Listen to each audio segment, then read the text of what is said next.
Okay, let's start. Good evening, ladies and gentlemen. Before we begin our show this evening, let us now begin our show with our prayers. Let us now prepare ourselves in God's presence. Let us pray the prayer for the protection of hands in Inclusion Pilipinas.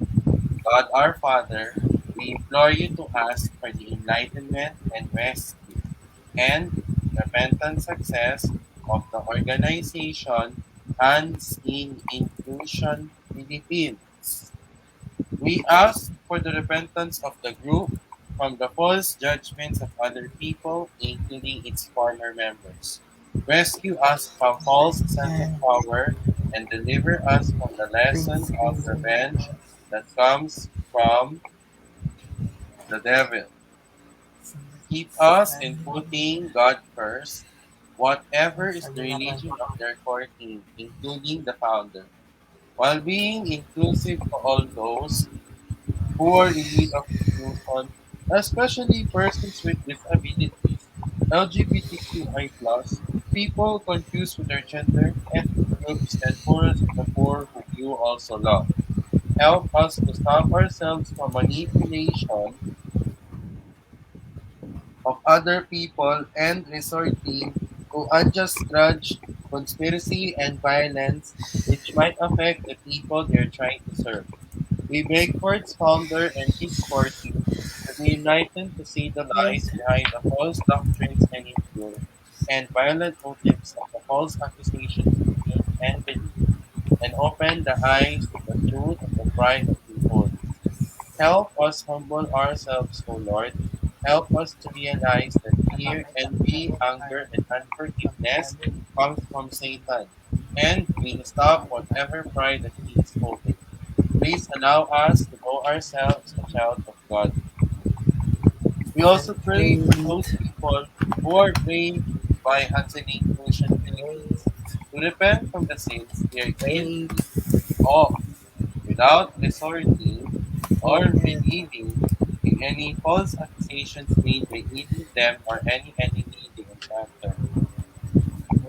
Forgive us from our accusations in any form and from all the wrongdoing. In your eyes, the organization did. This we ask in your name. Amen. Our Lady, Health of the Sick, pray for us. Saint Joseph, pray for us. San Roque, pray for us. San Lorenzo Ruiz, pray for us. San Pedro Calungsod, pray for us. Saint Clare of Montefalco, pray for us. Saint John the Baptist, pray for us. Our Lady, Health of all Christians, intercede for us. Saint Monica, pray for us and our family and our friends. Saint Augustine, pray for us and our family and our friends. Saint Michael the Archangel, Saint Benedict, Pope Saint Pius X, and Pope Saint John Paul II, rescue us from our unintended wrongdoings. God the Holy Spirit, have mercy and change the heart of everyone, all organizations and all the people who formerly work with the organization doing terrible mistakes, and those the people who took part in the conspiracy to falsely accuse anyone and canceling inclusion. Amen. Amen.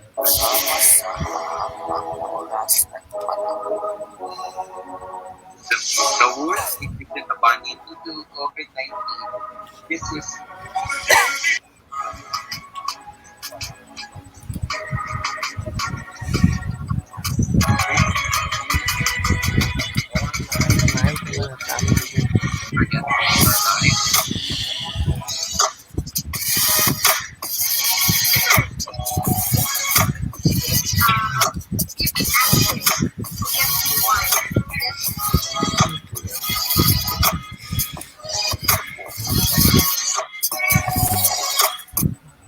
ang mga pananaw at opinyon ng mag-uulat sa programang ito ay hindi ang pangunahing posisyon o pahayag ng pamunuan ng organisasyong ito.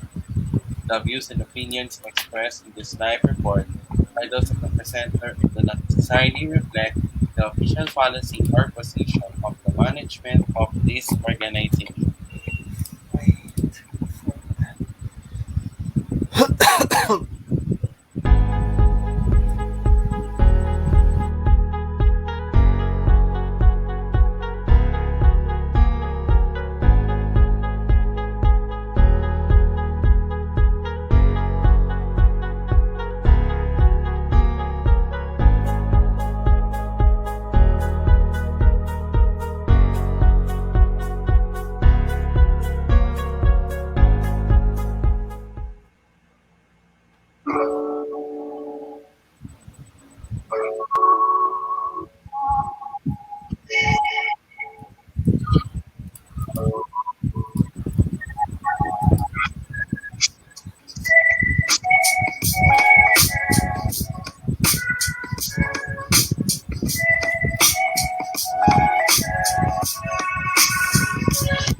Okay, good evening, ladies and gentlemen, and welcome to a new episode of Magpayo Tayo Kainklusyon. Today is Saturday, November 6, 2021. I am your host, Carlos Miguel Kanahashi, and together with me are Christian Gerald Chan and Asher Santos. Good evening to the two of you. Evening. Yes, Greeny, galing pala from the province eh. Tingnan mo sa InkluRadyo Facebook channel po. Ito yung November 3 po yung nasa province pa. Ito yung November 4 is kakauwi lang po from the sa umuwi lang ng Quezon City po. Nakita po yung sa And Okay. also, we are broadcasting simultaneously on InkluRadyo and on the HNI Inclusion Pilipinas YouTube channel. As we commence our show this evening, here is our daily verse for today from Hebrews chapter 11, verse 6. And without faith, it is impossible to please God, because anyone who comes to him must believe that he exists and that he rewards those who earnestly seek him. We shall commence our presentation in just a moment, and we will be back after these commercials. Now this.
Okay, welcome back to Magpayo tayo Kainklusyon.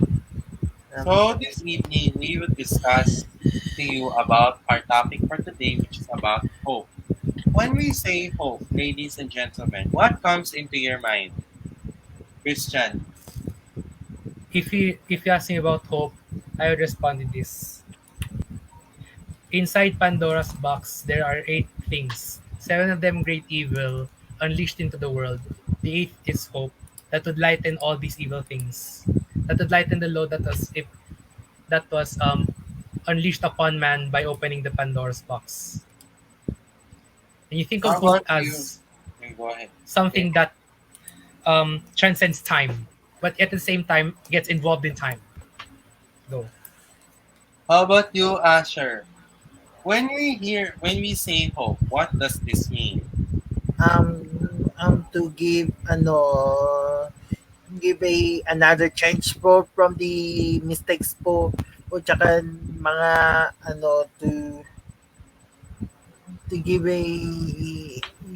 to give another chance po to improve themselves tsaka sa no sa para maging mas strength po na maayos po sa atin. Okay, ladies and gentlemen, so without further ado, here now is our topic for this evening, which is about hope. So let us define what hope is. What is hope, ladies and gentlemen? Well, first of all, hope is an optimistic state of mind that is based on the expectation of positive outcomes with respect to events and circumstances in one's life or the world at large. As a verb, its definitions include expect with confidence and to cherish a desire for anticipation. It is an anticipatory emotion. So, as what Christian said, ladies and gentlemen, when we say hope, it means that we can we can respect to what's happening and know everything that is happening in our society as well, ladies and gentlemen. What is the essence of hope? Hope is the anticipation of the fulfillment of the promises of God that we've placed our faith in. It is the active ingredient. Why, ladies and gentlemen? Because the living expectation in the soul of the one who by faith obeys God and expects His blessings on their life. So, hope is what we expect, and also to say that we can do things to know what happened in our world and also to know what happened in our society as a whole. Christian, can you read this Yes. slide, please? Okay. The importance of hope during this trying time. Hope has a positive impact on both your physical and mental health. Research has found that more hopeful individuals report higher level of positive emotions, a stronger sense of purpose, and lower levels of depression and loneliness. Hope is a valuable tool in protecting yourself from stress and burnout and can also have benefits for physical health as it can make you more likely to exercise. A Harvard study found that those with more hope throughout their lives had better physical health, better health behaviors, better social support, and a longer life. It also led to less depression and anxiety and fewer chronic health problems and a lower risk of cancer. In other words, the more you hope, the better you feel about yourself, both inside and out. So Okay. you can you feel more motivated to do things, and eventually, when you do more things, it will also do good to your health as well. So thank you, Harvard. Okay. So, Chris Asher, can you read this, Okay, please, and explain? okay, okay. How to build hope. There are many ways you can sustain hope in difficult situations. It is important to remember that no matter how bad the situation looks, the reality is that there is always hope. Building hope can start by taking small steps and don't be afraid to speak to others to help you find a solution. Of course, What does this mean? to build hope po, ano kasi parang bibigay ng para magkaroon ng situation from the start po para matulungan po para ma-experience yung from para magkaroon ng good life po hindi lang yung sa ano pati na yung sa ano sa ating buhay ay na maayos. Okay. In reframing your thoughts, ladies and gentlemen, if you're feeling hopeless, and then what should you do? Try and focus on what it is that's scaring you and try to look at it in a different way. You might be feeling there's so much going on in the world right now that I'm never going to stop feeling anxious. Instead, you say this: it is understandable to feel anxious right now, and there are things I can do to make it better. So you need to reframe what you say, ladies and gentlemen. Your thoughts, your words, and indeed is very important as well. To be grateful, evidence shows that gratitude is more effective than self control, patience, or forgiveness in creating hope for the future. Perhaps you could keep a journal where you can put track the things you are grateful for each day.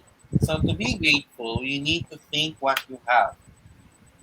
You just show gratitude as well. You need to appreciate what you have, and you have to thank for it because they always work hard for you as well. Christian, can you read this Yes, slide, please? of course. Be around positive people. When you surround yourself with people who are positive and hopeful, you're more likely to feel that way yourself. Research of this emotional contagion shows that we can catch positive and negative emotions from others. So try and surround yourselves with right people. In other words, we humans are being surrounded by other people, and what they do can project all to us. When people feel negative, when people feel despair, they project it onto us, and you also feel despair as well. But when people hope, when there are hopeful people around you, then you will also feel hopeful. So so be around people who are positive because they are the more hopeful ones.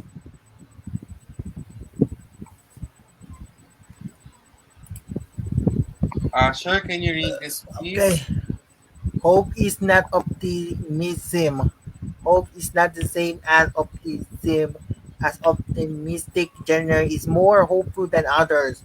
On the other hand, the most pessimistic person you ever met can still be hopeful about something.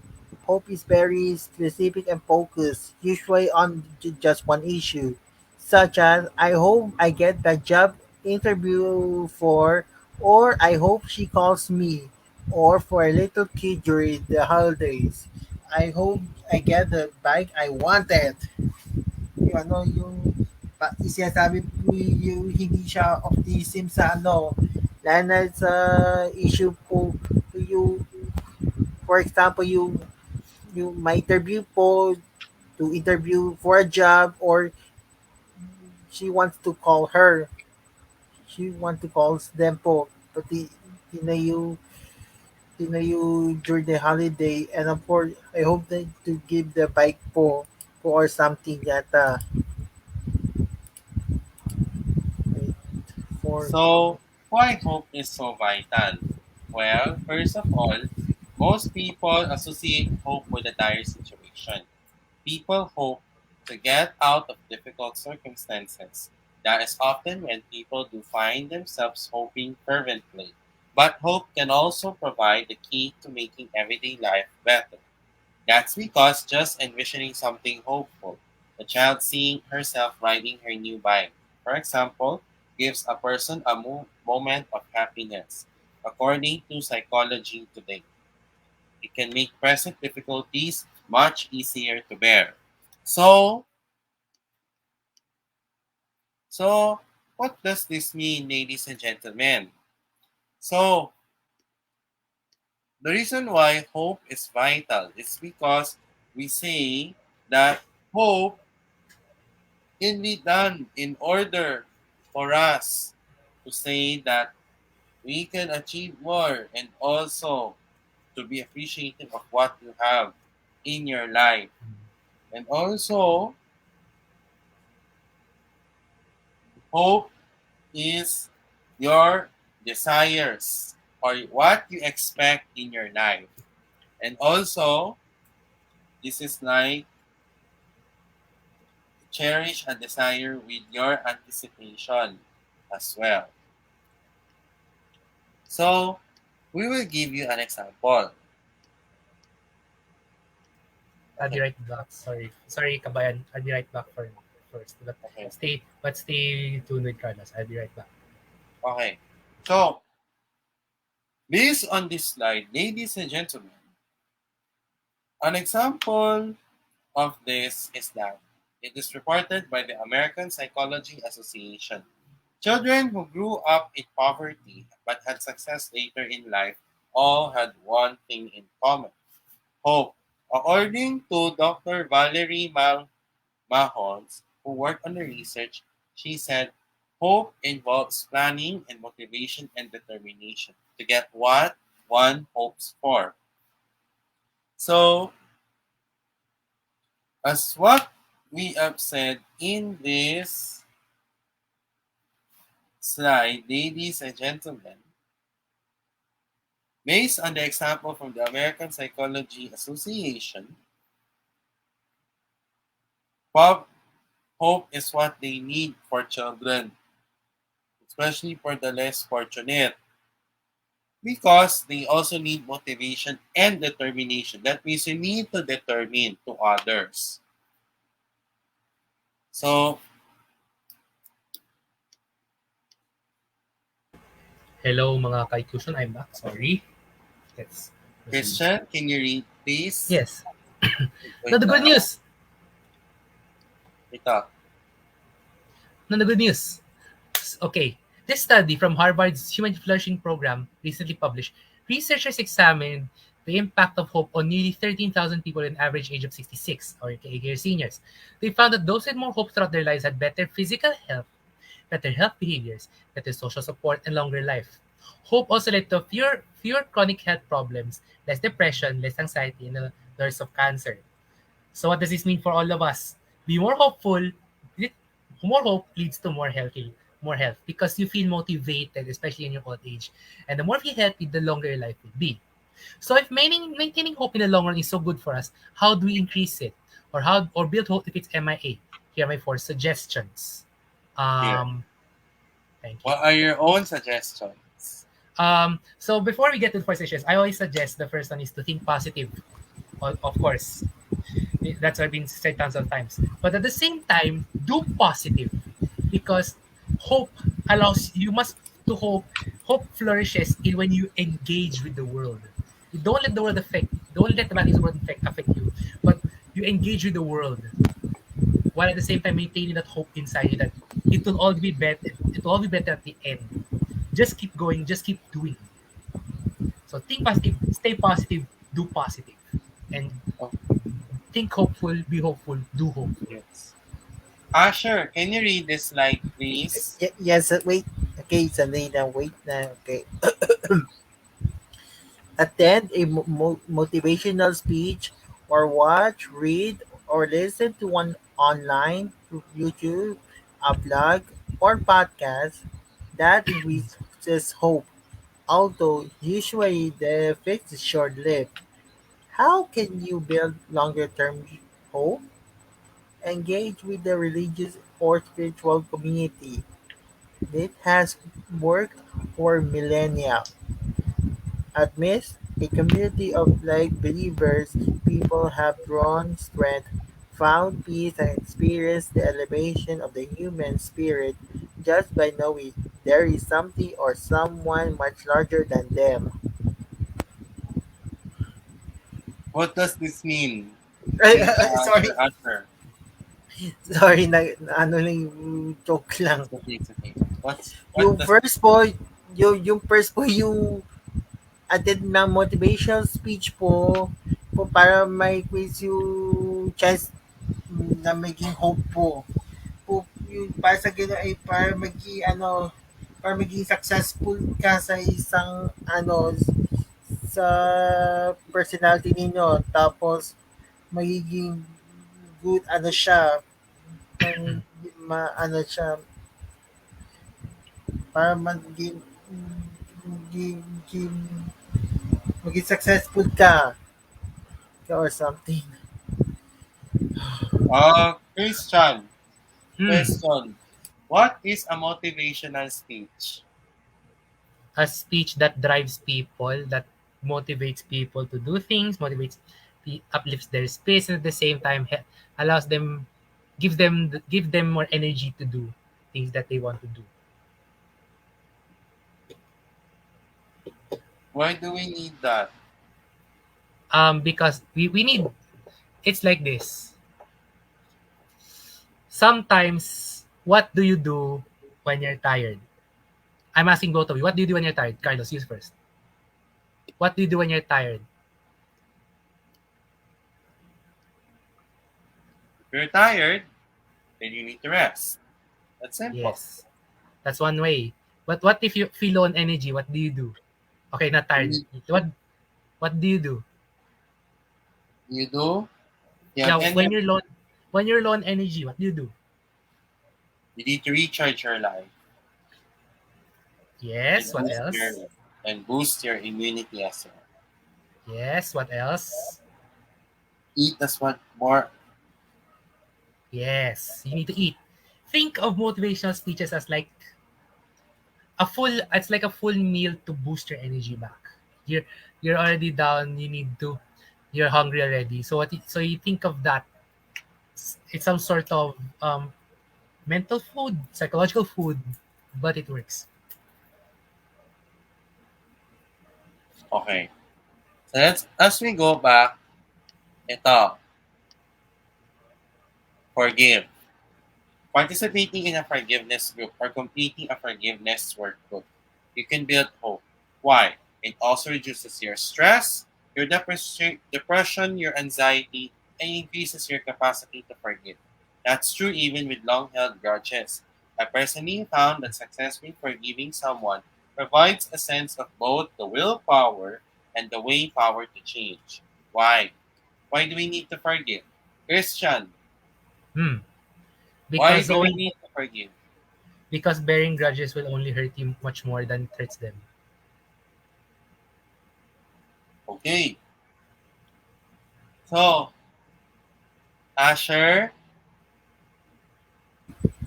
Okay. ikaw. What is take two, take two again. What is Sinder's hope theory? Charles Richard Sinder was an American psychologist specialized in positive psychology. He garnered international fame for his work in clinical, social, personality, and health psychology. His theories from the 80s and 90s relate to, among other things, human response to personal feedback, human need for uniqueness, and a hope motive.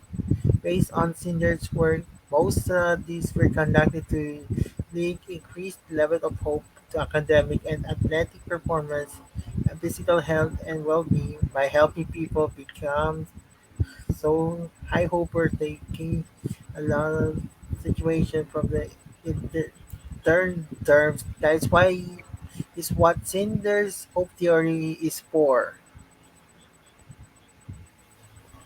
Okay. So, as what Asher said, based on the the based on the Snyder's hope theory, it relates to uniqueness, motivation, and to response on your first personal feedback as well. So, the components of the Snyder's theory is that you need to have focused thoughts, meaning you need to focus on what you say, on what you did in life. You must develop strategies in advance in order to achieve these goals. Meaning you need to develop your own strategies or what are your other steps in order to do these goals. And you should be motivated to make an effort required to actually reach these goals. The reason why we need this because we need for us to motivate and to show hopefulness, to be hopeful as well, ladies and gentlemen. Christian, can you read this, Yes. please? All right. So there are two types of thinking that we must consider.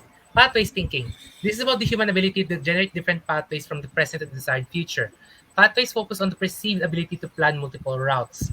It's about the cognitive ability to produce a pathway that leads to a goal and to first think about it. Meanwhile, agency thinking, this refers to the level of intention, confidence, and human ability to actually follow those different pathways to the desired future. Belief and positive motivation to follow the path are key here. This is about affective ability.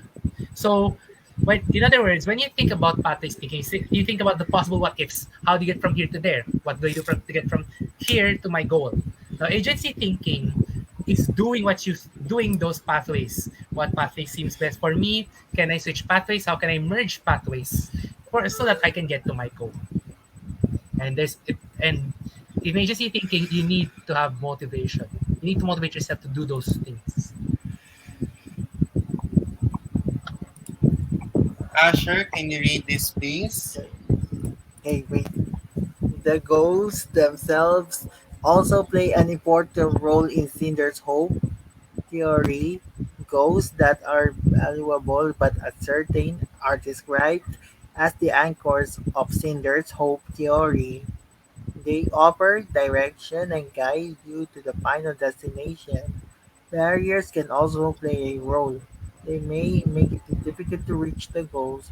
If there's a barrier, an easy solution would be to quit unless pathways thinking is strengthened to create a new pathway.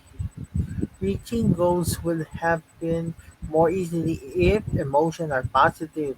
In many cases, barriers lead to negative emotions.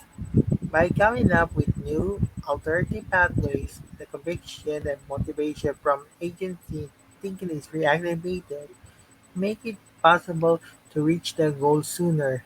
Barriers are then considered challenges, not permanent roadblocks. The key in Singer's hope theory requires different pathways to a goal and the intention to stay to those paths. It's about a cyclical relationship between pathways and agency thinking, with pathways thinking leading to more routes. The development of more routes in turn leads to agency thinking and positive emotions. Okay. So, in addition to the Snyder's Hope theory, based on what Snyder did, he came up with an evaluation tool. He developed it to measure hope. It became known as the Adult Dispositional Hope Scale, intended to measure hope in people over 15 years old. The reason why it is a self-assessment because it consists of a questionnaire with 12 questions. It focuses on pathways thinking and agency thinking. The purpose of these are the cognitive ability to come up with the creative steps in creating your goal. And also, the agency questions are the affective part of your brain and the sense, motivation, and belief that people have to strive towards the goal. Hope can have a significant impact on your mental and physical well being. Individuals who are more hopeful tend to have fewer chronic health problems and less depression and anxiety. You can take simple steps to build and sustain hope, even though during this difficult time. You know what? So, as what we have learned this evening, we discussed about hope. We need hope because in order for us to show gratitude, we need to think what we have right now in our possession, especially as we now are going to getting closer to the holidays already as well. The holiday season, meaning the Christmas and the New Year season, and also to be hopeful to others, especially here in HNI or Hansen Inclusion. How can we show hopeful, being hopeful here in Hansen Inclusion, Christian and Asher, How can you be hopeful? here in Encourage. HNI? Do your job well in as inclusion and encourage other people to inside the org. How about you, Asher?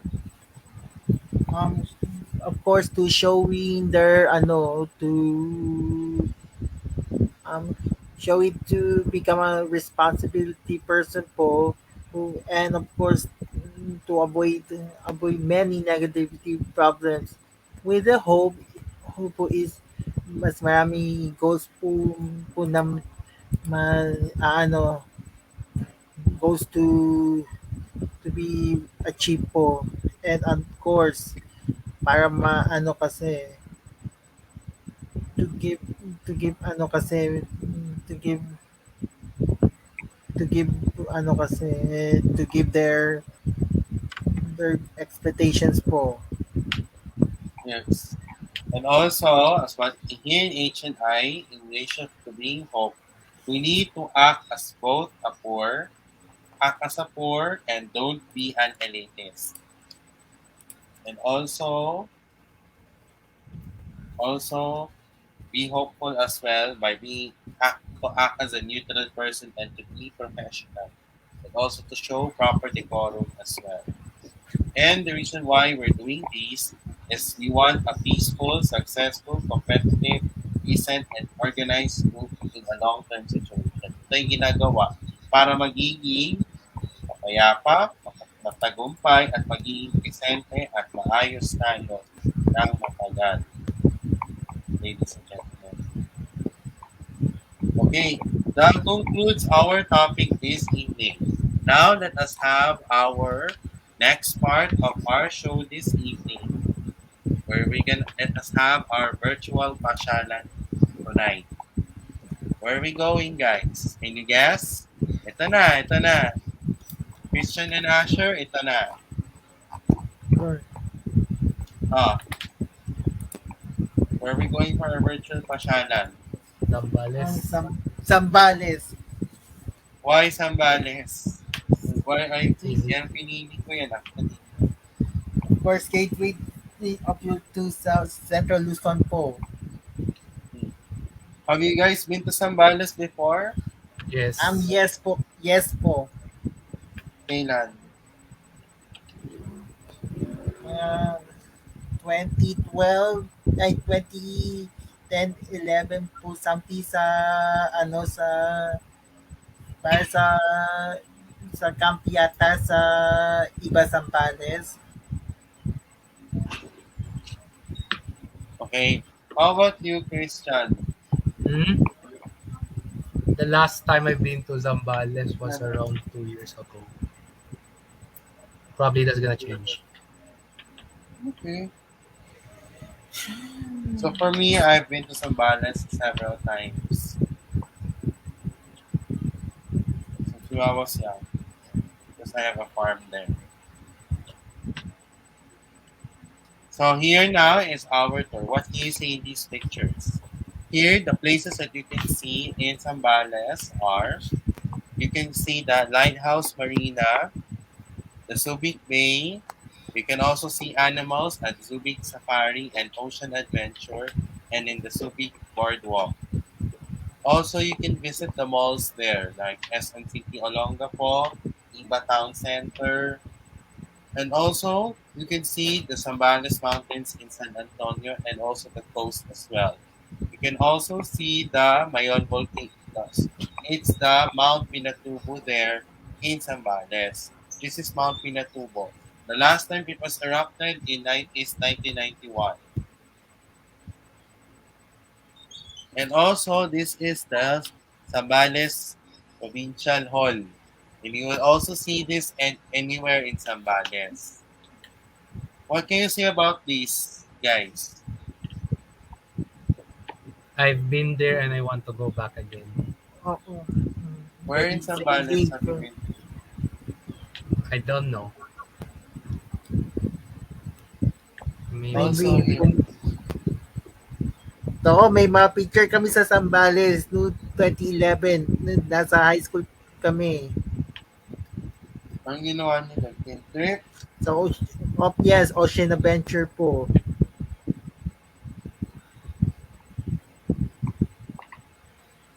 Tsaka sa haba na ganun. Yes, pati no November 2011 sa camp team po. O yan. Yun yung may... I recently went there. I've been there actually. The last time is when recently I went there. No October 31st until November 4, guys. In Zambales. Nagpapasyon ako doon. See my Tek- family's farm. Teka, wait lang. Ay, patay ko muna yung green screen mo na. Patay ko muna yung green screen. Ayun, ito yung sa amin. Sa pumunta sa Zambales, pumunta kami November 2011 po sa November 2011 sa sa teachers camp po. If you remember po, yon. Doon kami galing sa Zambales. Recently, I went there last October 31st to November 4, and I went there for a family vacation. Family vacation. Pero sa And amin is, yan mo, ang dami pictures nakuha sa teachers camp po. ako meron ako fake recently. Ito. Upload ko to sa Facebook at sa Instagram. Yes. Ito yun ang at buti ako nag-report ako doon na anti-inclusion shows remotely sa Bales, guys. Oh, doon nakikuha na noon last weekend. Talaga. October 31st, November 1 at 3 ako doon nag-report. Yes, okay. And also, yung farm ko ay nasa Barangay San Agustin, in Iba, Zambales. Iba Zambales. And then ngayon, when I went there, meron ako nakita dalawang checkpoint doon sa Iba. Checkpoints sa iba. Balik na yung How can you go to Zambales from Manila? Skyway Stage 3 and Lex SFX. Yun lang. And the National Highway as well. Christian, how can you go to Zambales from Manila using car? NLEX, is it Skyway Stage 3, NLEX, SFX, and the National Highway? That's the first entry point. Subi is the first entry point. Then go to Olongapo and go north via UN Avenue. That will take you all the way northern to Pangasinan. And also, how about from, let's say, Manila? How about you, Asher, from Calamba to Iba? Paano? SLEX, Skyway Stage 3, NLEX, SFX, and the National Highway. Yes po. By car. How many hours yan? Depende sa traffic yan. Basta mga 4 hours, 4 something hours, ang layo.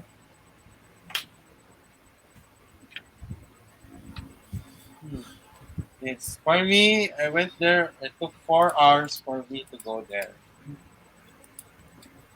Okay. Have you guys enjoyed the trip in Zambales virtually? Yeah. Yes. I hope I'll go there again soon. I recently returned back last Thursday here. Yes. Yes po, pati na sa po, pati Subic Pay po pag when they over na sa pandemic. I hope po kasi Meron ngayon may mga checkpoint doon actually. Zambales. Border control area. Okay. So now we're done with our virtual tour. Now let's move on to our very important part of our show, which is our announcements. So for our announcements, ladies and gentlemen, here are they. First of all,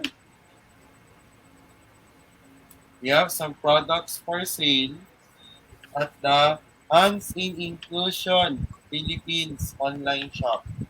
We're selling our One Inclusion Nation t-shirts and our tote bags. So for our t-shirts, it's available in red, black, blue, white, and yellow. All sizes for 275 pesos. For our tote bags, it's available in white and black, Sizes range from medium to large, and prices range from 150 to 200 pesos. So how can we pay, ladies and gentlemen? Well, first of all, we'll be very strict on payments. Payment first before purchase.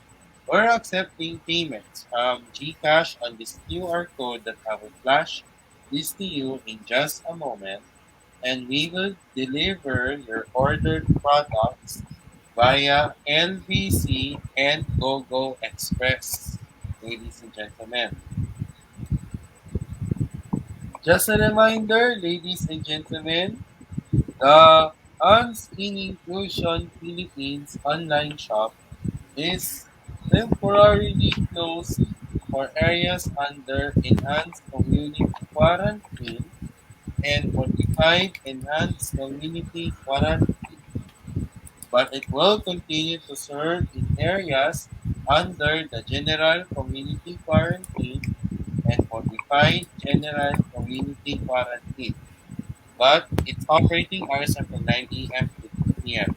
For a full list of orders, please visit the Hans Inclusion Philippines Facebook page or email us at hansin.inclusion@gmail.com. Here, ito na. Ladies and gentlemen, we at Hansin Inclusion really needs your help. We are asking for your help for our organization. Regardless, no matter what, it doesn't really matter if the amount is smaller or larger. It is a huge help to our organization. Many of us, including everyone, are struggling with our finances and our financial problems as well. Any amount will do for its formality and to help our members to recover in their finances. Ladies and gentlemen, so how can you do it? It's so simple. Scan and donate using GCash. You will see this on one of our posts on our social media pages and its digital platforms as well. So guys, ladies and gentlemen, what are you waiting for? Please, please, and please naman, can you please donate and help Hansen Inclusion, especially to those everyone watching this show right now? Pwede? Please help Hansen Inclusion Philippines for its fundraising project, and also we are aiming to raise funds in the organization. And we are aiming to raise funds in our organization. And the proceeds from the sales from our online shop and your donations will go to Hansen Inclusion, including for its formality and its expenses as well. Let us have the time to rebuild in order for us to have a bigger, a better, and a bolder Hansen Inclusion Philippines. So guys, for those who did this, we be glad you did. And for those who did this, thank you for your continuous generosity and for your support to our organization. I have some bonus announcements actually. Ito, Ano pa?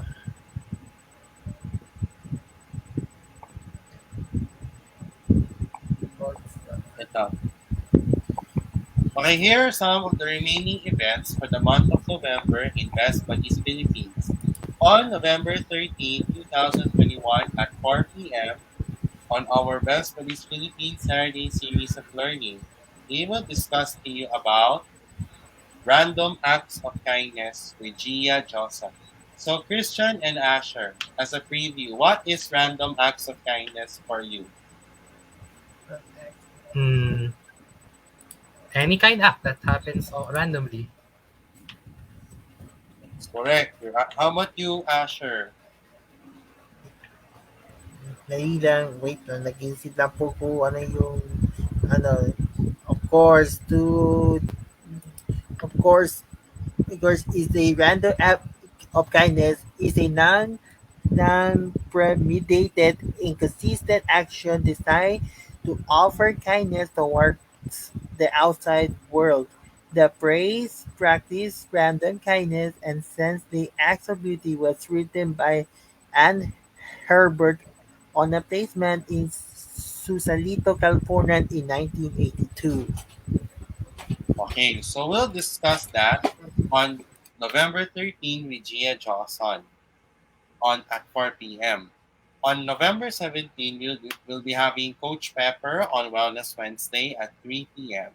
On November 20, 2021 at 4 p.m., we'll be having our countdown to Christmas with Lindsay and Javi. And we will culminate our event on November 27 at 4 p.m. will be our Friendsgiving karaoke. So you may request what song you want to sing for our Friendsgiving karaoke as well. So if you want to join these events for November 13, 17, 20, and 27, follow Best Buddies Philippines on Facebook and Instagram. Send them a message and they will send you the registration form and link as well.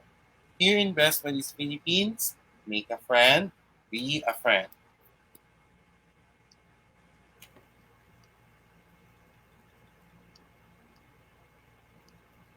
Okay.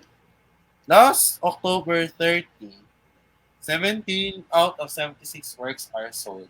So Hiraya Gallery and Special Achievers will present to you Project Sold Out.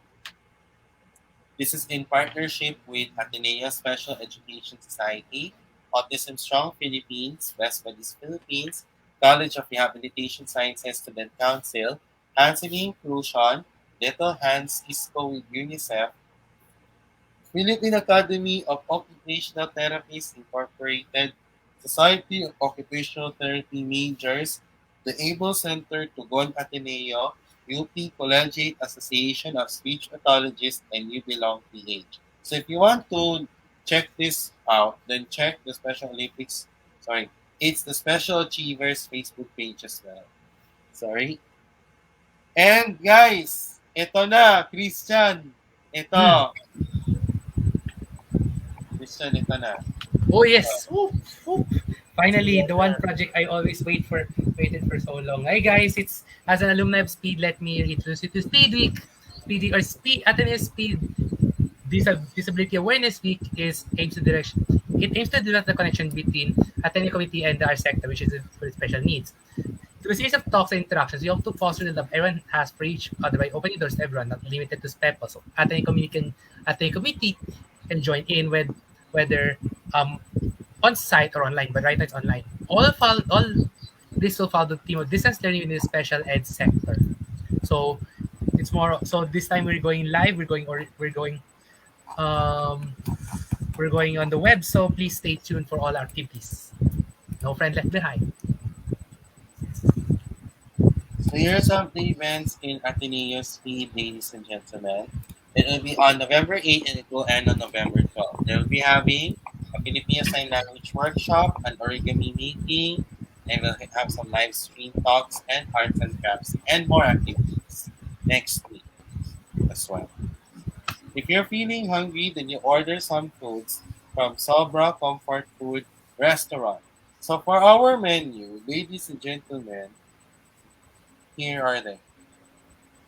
So for our menu, for our all-day breakfast, we have tapa sobra, corned beef biscuit, chicken tocino, homemade spam, and all these sizes range from 265 pesos to 275 pesos. For the rice trays, we have US beef rib cup tapa, shawarma beef brisket, beef udon, and beef bulgogi. Sizes range from medium to large and prices range from 550 pesos to 1,190 pesos. For the buns, the fried chicken sandwich, the corned beef sandwich, pulled froze sandwich, and chicken tocino sandwich. Sizes range from solo for the fried chicken sandwich, it's deluxe candy and a box of four, and prices range from 320 pesos to 1,500 pesos. For the full froze sandwich, chicken tocino sandwich, and corned beef sandwich, sizes range from solo to box of fours, and prices range from 390 pesos to 1,000. Not, or 1,000 plus as well. But you check the menu as well. And also, how can you order, ladies and gentlemen?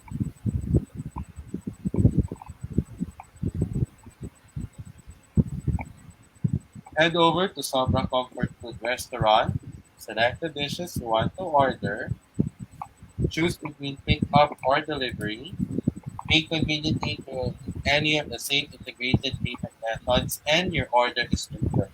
Updates will be sent to you via text or email. Follow Hands in Inclusion on our social media pages and its digital platforms as well. It will be appreciated for you guys to do this as early as now. Follow us on Facebook.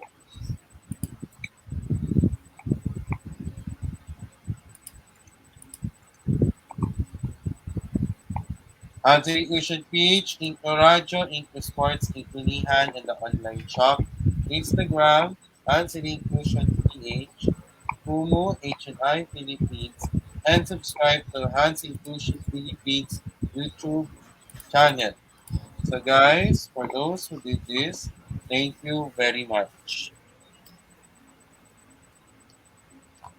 Okay, now it's the time for our shout outs and greetings to John Albert Tobala Geronimo. Good evening to you and thank you for watching. And also for my shout outs, I would like to say good evening and thank you for the following. To my family, good evening. Hi. To Hands in Inclusion Philippines, Best Buddies Philippines, Best Buddies Benil, and other PWD organizations. Thank you very much as well. To my high school and college friends, good evening as well. Also to those who are celebrating their birthdays today, happy birthday and expect more birthdays to come. To those who are celebrating their anniversaries, happy anniversary as well. Christian, you're next for our shout outs and greetings. Shoutouts and Please shoutouts to okay, shoutout to my family and friends. Hello, first of all, and shoutout to all the alumni who were with me during my batch, and to the present Ateneo students. Hello po, hello. Also shout out to my batch from my old high school, Pace Academy. And shout out to Pace Academy and other people watching from there because we are about to celebrate our 20th anniversary. So How about you, Asher? Ay, hello po sa to all viewers po. Eh,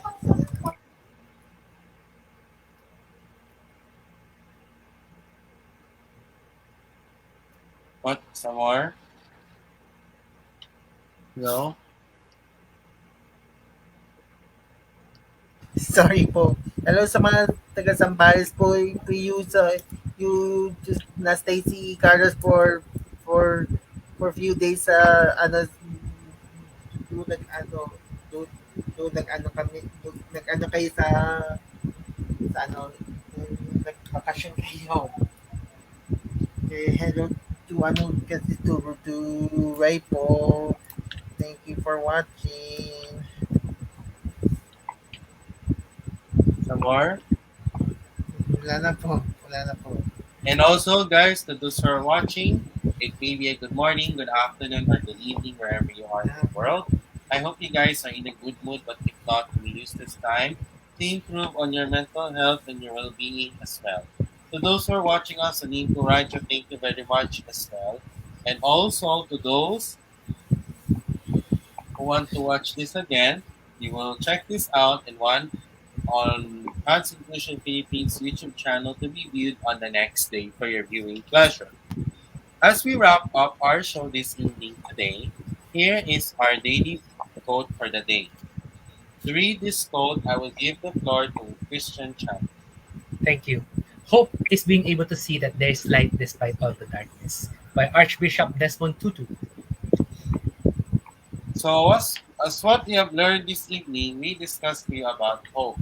We need to be hopeful in what we do, regardless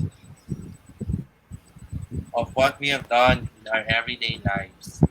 also to show that we are always helpful and hopeful to others. We need to act as one in order for us to be hopeful as well, and to show that we are always understanding our situation in our lives and also in our society as a whole. That's why we need hope, because we need that in order for us to understand the ability of your understanding, your wisdom, your knowledge, and also what you say as well. Okay, as we wrap up, we'd like to remind that tomorrow is Sunday, just a day of rest and faith. As Hands in Inclusion Philippines continue to put God first regardless of our faith, that reminds us that Sunday is a day of rest and faith. So we need also your full cooperation for and also for your silence, and to be to be courteous to those people attending religious services as well. Kasi nga, I'm gonna watch pa ako ng something, di ba? Ba, Okay, tapos sana guys, tayo. that's a wrap for our Magpayo Tayo Inclusion episode on for Saturday, November 6, 2021. I'll be back again tomorrow for our Inclusion special report at 4 p.m.